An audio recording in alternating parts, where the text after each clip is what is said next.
think we're going to get started because we wanted to allow some time for questions at the end and also enough time for you to move to the next session. Yeah. I hope everyone can hear me okay. I typically have a really loud voice anyway, so this might be a little bit much, but hopefully you'll be okay. So my name is Paula Jung, and welcome to our session on international and multicultural programming for students and staff, current initiatives at UC Berkeley. I'm joined by a couple of my colleagues, Jung Yi and Zhou, and they'll be introducing themselves during their portion of the presentation.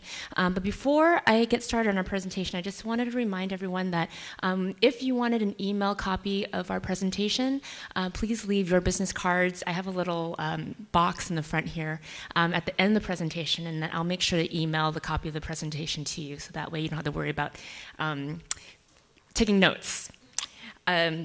So again, welcome. So happy to be here to share with you our initiatives at our campus and best practices with you all today. And again, I want to leave some time at the end to be able to receive some actually great feedback from you all, and also exchange ideas with anybody who might be doing any programming or workshops or any outreach with international students on their campus. My role at CPS is very unique. So my title is Career Counseling Library Manager, and I actually work to manage the career programs under Counseling Psych Services. So I manage a lot of the career outreach workshops, and so I get very involved with undergraduate students, graduate students, and also staff on campus too. So I have a very unique position there. I work really closely with staff at CPS on a lot of different outreach initiatives. Again, two of my very, very close colleagues here with me today, and they'll be talking about some of their programming and their efforts on campus. So some of the objectives that I hope to be able to cover, or we hope to be able to cover, is to be able to introduce some innovative programs and outreach ideas to reach international students that are on our campus, reviewing culturally sensitive and holistic approaches that we've used to address international student concerns, and then we'll wrap up our discussion by sharing experiences of hosting our own international programs and partnerships at CPS, and how that has acted as a means to train our own staff at Counseling Psych Services. So why special support for international students? To really understand the reasons for developing special supportive programs on our campus, I think we need to look at the trends happening nationally on our campus and also at Counseling Psych, and as well as really being able to identify the unique needs of the international students on our respective campuses. So as far as growing demand, so I think we need to first take out look at the national picture. And a lot of the data that I'm going to be presenting in the next few slides actually comes from the Institute of International Education, data found in the 2014 Open Doors report. So that's available to everyone on their website. And the Open Doors report is actually a joint initiative between the Institute of International Education, U.S. Department of State, and also the U.S. Department of Education. So the next few things will be available to you and also on our slides. So in 2013-2014, there was actually 886,000 international students that studied at our U.S. colleges and universities. That includes both new and continuing students. And it's grown 8% over the last year. And actually over the last decade, there's been a 55% increase in the number of international students in the U.S. And our international student population actually makes up just over 4% of the total graduate and undergraduate enrollment in the United States. So this slide summarizes the educational levels or pursuits of all international students coming to the U.S. And if you notice, undergraduate studies are at our majority and at 42%. Followed by graduate, OPT training, and then non-degree seeking. This next slide, as many of you probably also picked up, the growth in international students is a trend we've been seeing nationwide, with the top 10 states hosting 61% of the population, and the top 3 states, California being one of them, hosting 32% of our international students. And so let's take a look at the places of origin. So in 2013 and 2014, growth is sort of once again largely driven by students from China. Students now make up about 31% of all international students in the United States. So 50% now of international students come from China, India, and South Korea. So let's drill down a little bit further by looking at data that's at our campus. So kudos to the Berkeley International Office, who compiles annual data about our international student enrollment. Also, this is available on their website as well. So this particular graph illustrates our total undergraduate numbers enrollment over the last 10 years. So for 2014, we have over 3,500 students, and there's been almost 300% change over the last 7 years as far as undergraduate enrollment. And as far as our top undergraduate programs, and again, maybe very similar to the trends on your campus, a lot of STEM, and I actually just found out a lot of them are undeclared students, so a lot of them are coming in undeclared. And 280 students or so have 2 majors, and 25 students have triple majors. So a lot of stress, a lot of balancing of different priorities for our international students. So as far as strategic plans of a university, this is another reason why we should be thinking about and continuing our special programming for our students. With the growing demands, really comes more push from the university to facilitate positive adjustment and educational experiences for this particularly special population. We created an international student success work group on campus that just closed or wrapped up this past year. And many efforts have been initiated from our own international student office, including an expanded peer mentorship program. So this particular program focuses on helping incoming first year and transfer international students to successfully transition over. Bio also launched a new course under the sociology department to address the first year experience for international students. And they've also increased a lot of trainings for their campus staff in order to develop the necessary competencies to work with students from all over the world. And Jung will be discussing her role in providing support to the bio staff. And in the area of career planning, a lot has happened there too. So at the Career Center, which is a little bit different space than the career programs that we offer at Counseling Psych, they hired a designated career counselor to work with their international students. And we've also developed a lot of outreach programs and co-facilitated programs with the Career Center as well. And I'll be talking about the career development course as well as a major career exploration group that we've been able to develop specifically with our international students in the last year. So looking at the demand at CPS in general. So at CPS, you can see in 2013-2014, we had a total number of 560 students. And over the last year, that's increased to almost 18%. And as far as the total number of visits, you can see that's increased almost 16%. And we currently serve overall our entire population, about 15% of the population. But specifically with international students, we've gone from 9% last year to 12% of our international student population. So that really speaks to our outreach efforts and all the programming efforts that we've put in place over the last year. So I really applaud all of you for your continuous efforts. So literature, and I'm sure your experience also shows international students encounter a lot of unique issues and concerns, one of them being culture and transitional shock. So that goes with classroom experience as well as their surrounding communities, varying levels of acceptance of cultural differences, and for some, maybe some additional developmental tasks. For example, maybe students coming from China, being the single child, having a newfound sense of independence and also increased expectations of success as an only child here. Second is the loss of social support. So this talks to or speaks to leaving behind social connections, a possible loss of shared identity that they've had, which comes with a decreased availability of their informal social supports like families, advisors, teachers. And for some, maybe just isolation from the peers.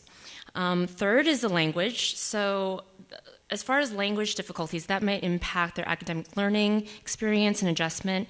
And also looking at their experience of decrease in confidence because of their perceived language proficiencies. And also, finally, the work regulations and visa issues. So that in itself, I think, creates a lot of anxiety and uncertainty about their future here for work and their studies. So I see that's a really unique situation for international students. And I think as a practitioner and as a counseling center as a whole, I think it's important to recognize and understand these unique issues and be able to create multiculturally sensitive programs that support the international students around these particular issues. And I think there is really a need to be able to extend beyond sort of conventional counseling and to be able to reach this population. So I really appreciated this morning Dr. Parham's remarks this morning about needing to focus on the human factors and reminding all of us in the room of the reciprocal relationship between academic success and well-being of the students. And I think this is truly reflected in our mission statement at CPS, to be able to support our students' overall well-being in a holistic manner. So being able, again, to address their the career, academic, and personal success to be a successful student here. So my colleagues and I will discuss these efforts in that, hopefully that framework, and that will help us be able to hold that commitment to our students on campus. So the first thing I'm going to talk about is with Jung and I, over last year, we actually launched the Major Exploration Support Group for international students. It was an 8-week sessions, semi-structured, purely psychoeducational, and I think it really offered a great substitute to a lot of the students who were feeling at a loss of social support around them. We spent a lot of time exploring identity as an international student, giving some time to envision their futures at the end of the sessions, and we really focused on a strengths-based an empowerment framework as far as using dependable strengths, using skill scan, and really focusing on using their own worldview, again, their own strengths and skills as an international student to be able to succeed here, and really spending time during those sessions to recognize their resiliency. So we really focused on those things. And in between sessions, Jung was really good at being able to reflect and in between the sessions informally about what they wanted to see happen in future sessions. So informally, we did a lot of check-ins throughout each of the sessions. So the second thing we did, and this was between Christine and I, we co-facilitated a 10-week career course for international students. It was 2 hours a week, and it was a 4-credit class. It was sponsored under the sociology department, and we really focused on 4 components of the class: self-awareness, career awareness, social cultural factors, and also goal setting. And this was a really interesting experience because we had students from many different countries like Singapore, Vietnam, Dubai, Sri Lanka, Brazil, and Taiwan. So a really rich cross-cultural experience for the students in a really small class setting. And for them, I think a very large takeaway was being able to see the different possibilities for them as international students, whether it's going to grad school, working in the US, or thinking about their options if they were to return. So some student reflections. So this is from both across the class and the group. I collected evaluations, and we just pulled a few reflections across from both the course and group. It solidified my strengths and showed me the skills I should communicate to others. I was unexpectedly surprised. It was helpful learning about American culture. I learned how I was taught within a very open, accepting environment where I wasn't afraid to speak my voice. And I enjoyed talking to other students and learning more about them and their cultures. So for me, some major takeaways was being able to provide a forum for all of them to be able to exchange experiences, providing validation and normalization with each other of their experiences, and allowing group problem solving and rapport building. So that happened very quickly between both the class and the group. And for me personally, it offered an opportunity for me to explore and challenge my own values and perspectives, and really invite students to educate me when appropriate. So it was really interesting because I was actually the only person in the room who was born and raised in the United States, and all the students kind of looked at me as a representative of the United States when I was teaching the class. So that was really interesting. And so I was really trying to be cognizant of not generalizing experiences and really welcoming the mutual exchange. And I think as far as improvements and takeaways for the course, really thinking about how we can better market and do outreach efforts around both the class and the group. And a lot of our participants wanted more time to be able to practice skills and receive feedback from peers and do so in a smaller group setting. So they really appreciated the practice. And so I'm going to turn it into Jung, and she'll talk about her role as a liaison. Thank you, Paula. Mm-hmm. Good afternoon, everyone. I always get a little nervous when I'm in front of a mic for several reasons. First, I loved karaoke in the 90s. And although it was paired with lots and lots of discouraging, disparaging remarks from well-meaning friends who said, please never sing again, I haven't internalized that yet. And so I want to sing right now, but I'm going to try not to. The second point is, in my dreams, I imagine being a stand-up comedian. But when the comments after every conference from my well-meaning colleagues are, you might want to lay low on the joking, try to keep it at a minimum. So I still get feedback, and for some reason I haven't been able to internalize that either. So my reaction, being a divergent thinker, I want to do it some more.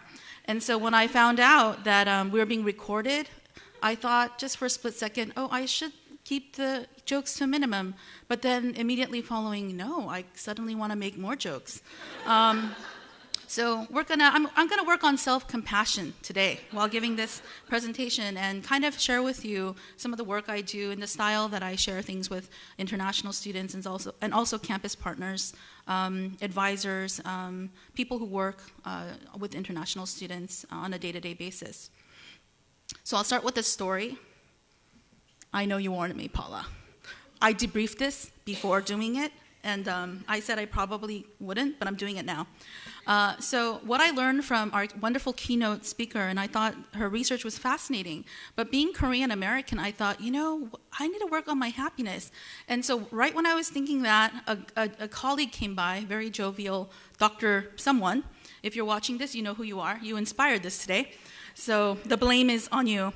He said, well, Jung, now I know why you're so irritable and moody sometimes. It's because you're thankful.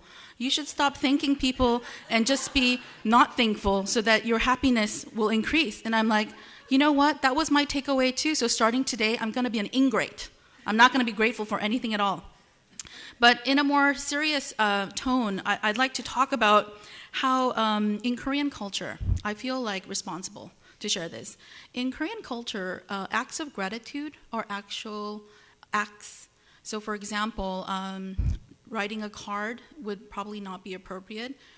Sitting someone down, making eye contact and saying, I'm so thankful for this and that, might also be culturally inappropriate. So thankfulness and gratitude is highly valued in the Korean culture. However, it's displayed very differently. So let me give you an example. So I see international students, and they come and they want to talk about how they want to share with their professor how thankful they are. And they ask me, should I buy, some gifts? Would money be appropriate? And I'm like, well, I don't know about that. It might not be, because here are some of the ways it can be interpreted in higher ed culture in the US. So I give them a couple of options. I ask them, is there a way you can do what's culturally congruent to you and explain to the other person what it means so that they understand what you're doing? Or do you want to learn other ways to show gratitude in ways that would probably be accepted more easily? And so I'll do both, but the more common response from international students I work with, well, how do we do it the American way? So then I'm like, how about drafting an email and just thanking the professor about, for writing your recommendation letter and whatnot. And a common reaction is, I feel so awkward doing this. It's really uncomfortable. So I actually need to type out, I'm thankful, and just the email. You don't think it needs to be paired with, a gift? And I'm like, I know it kind of feels weird. And we can talk about why that is, but this is culturally appropriate in the US to sending an email. So I would say that ways of showing Thanksgiving may be different. And so if I had a moment to speak with our wonderful keynote speaker, I wanted to share with her. But I think this brings up how working with international students, you can see how students may be misunderstood and how others are perhaps misunderstanding students when they're trying to communicate. So working on cross-cultural communication is a lot of what I do, especially when I do trainings with our campus partners. So I'm doing pretty good, Paula. I'm keeping the stories and joking to a minimum, but just wait, you'll see it. I'm not gonna make any promises. It's either that or I'm gonna sing for you. All right, so one important task that I feel like I embraced this past year is being the point person. So all of us at the Counseling Center, I have great colleagues, very multiculturally competent, very sensitive. We do lots of trainings with each other. We do consultations with each other. But it's nice for the campus to have a point person. So I'm not sure about our sister schools if you have a point person who's the liaison for international students. But what's helpful is everyone knows like who to email, and then I can kind of help delegate. I always talk about being a campus partner. So I work with the International Student Office, and I always tell them, I'm interested in your goals too. So what are your goals? Students are having difficulty with paperwork, changes in the law.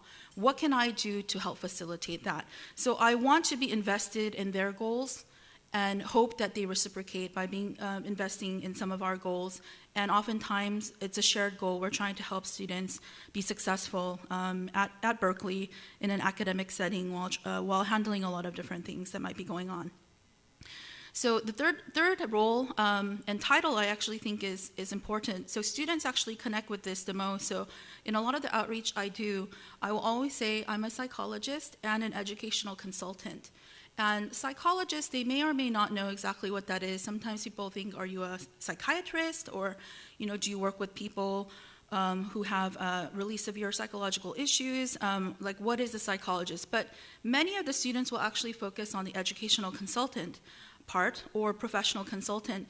And I talk about how my job is really to help you and coach you in ways that you will be more successful academically.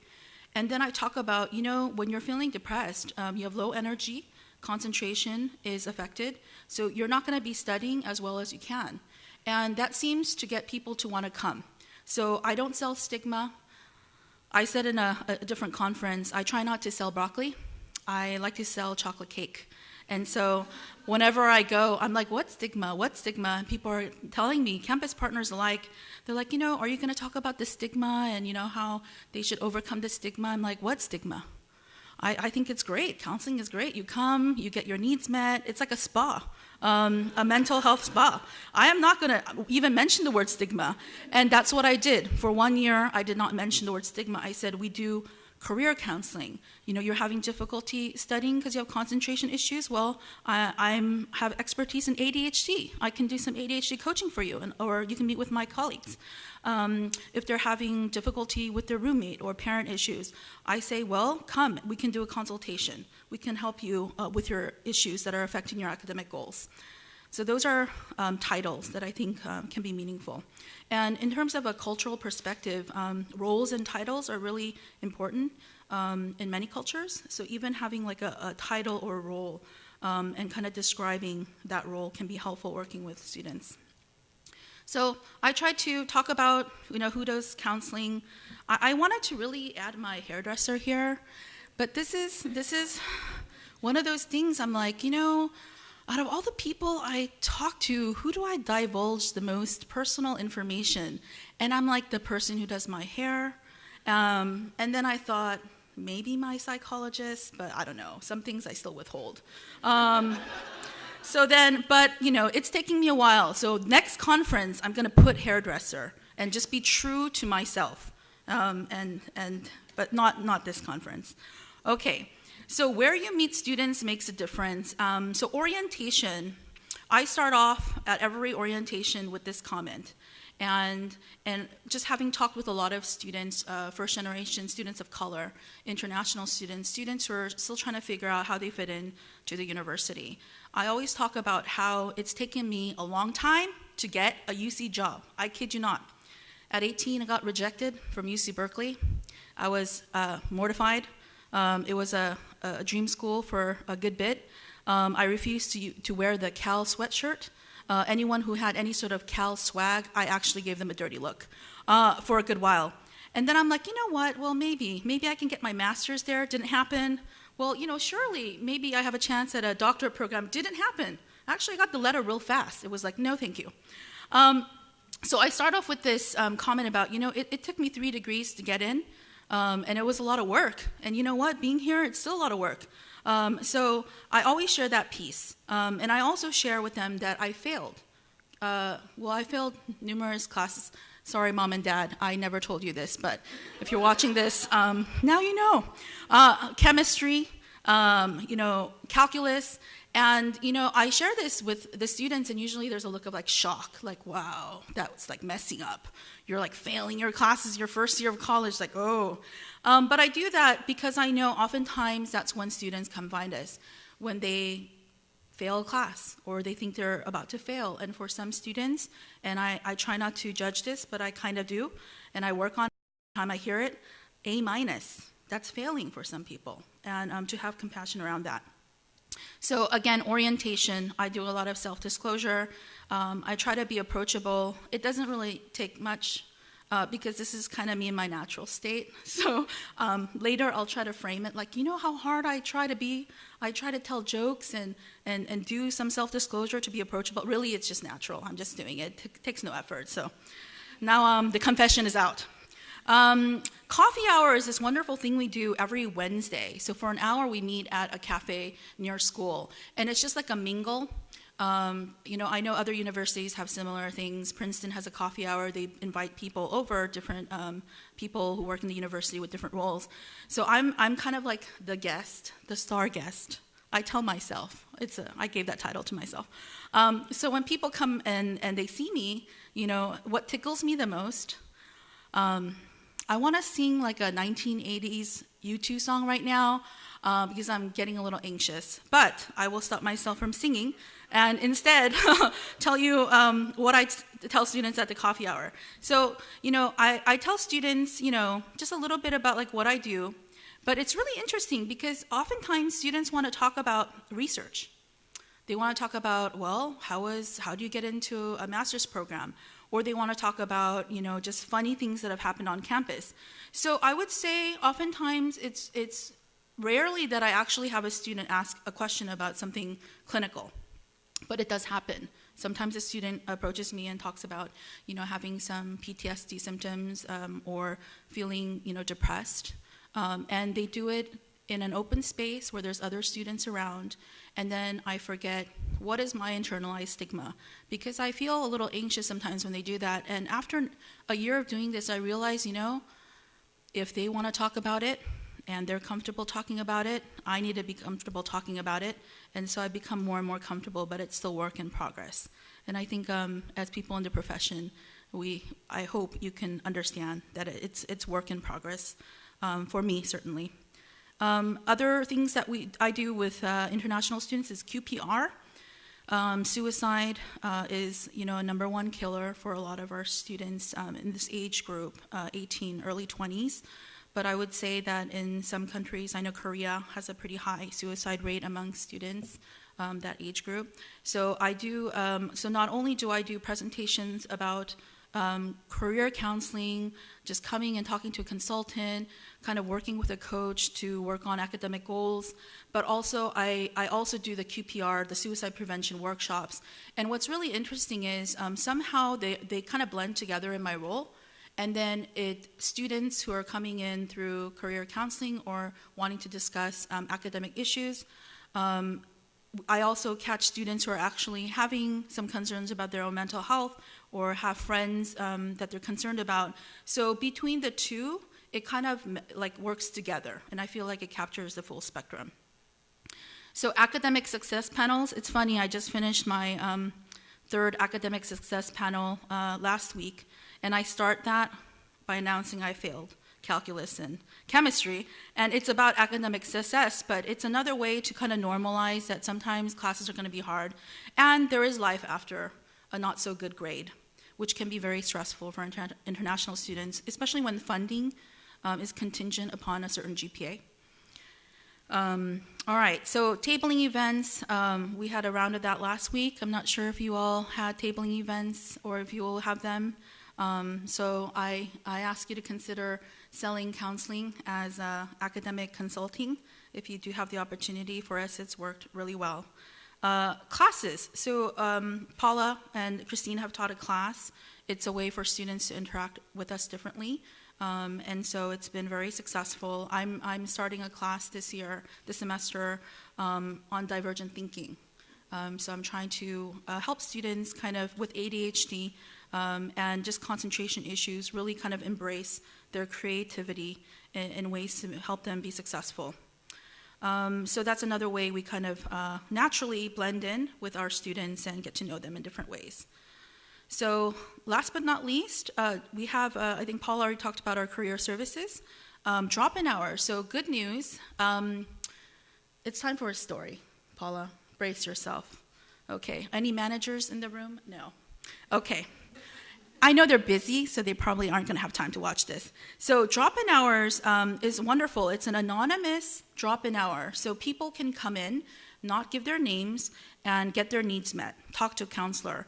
And so we have many satellite offices around campus that provide this kind of anonymous counseling. But because the drop-in hour has been so successful and popular amongst international students, I am offering drop-in hours 2 days a week at one of our satellite locations. And it's housed in the I House. It's an international house, a residential place for a place where a lot of international students and domestic students kind of live together. So hopefully I'm working towards expanding the drop-in experience so that we have more of those during more days. And so that's a really, really popular thing. And you know what, Paula? I wanted to tell a really funny story, and then it just left. And I'm like, oh no, there was such a good story. I'm sorry, folks. If I remember it, I'll tell you, but it was a really good story. Okay, so, the anxiety of when I said the word manager just zapped out of my brain. I'm like, oh, there it goes. All right. Talk about, this is a fun story. So this is about culture and being a woman of color and being identifying myself and being identified as a Korean American woman, Asian American woman. So there's this wonderful clinical director. I'm going to share her name because you can all Google her, Dr. Gloria Saito. And she likes to kind of comment on wellness. And there was this one time where she had said, Jung, salads are really good for you. And another time where she said, maybe taking the stairs, small changes. And so I thought, what culture is this? This sounds really familiar and I'm thinking about my mom right now. And so then I went home and I thought, this is fascinating. I need to take advantage of this. So then I called my mother and I said, Mom, you know what our clinical director told me to do? And I kind of